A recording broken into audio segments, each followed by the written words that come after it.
Welcome to the Salmon Runs YouTube. Enjoy the video. In this video, I will show how to change oil on a Nissan Armada. First, gather your essential tools, including a wrench, a new oil filter, and the correct type and amount of new engine oil.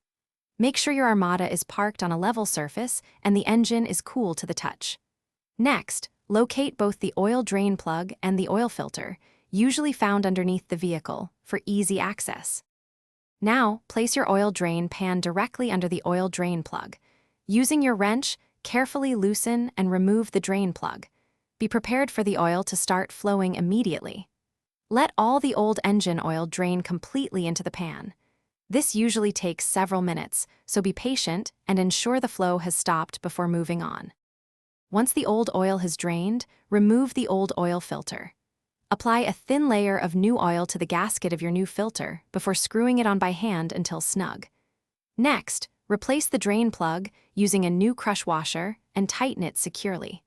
Finally, add the recommended amount of new engine oil through the fill cap, typically around 6 to 7 quarts. After adding the new oil, replace the oil fill cap and start your engine, letting it run for a minute or two. Turn it off, wait a few minutes, then check the oil level with the dipstick, adding more if needed. Double-check for any leaks around the drain plug and the new oil filter. Remember to dispose of your old oil responsibly. Also, check the description for a link to the O-Ala water bottle and other great deals. Thanks for watching. Consider subscribing if we helped you.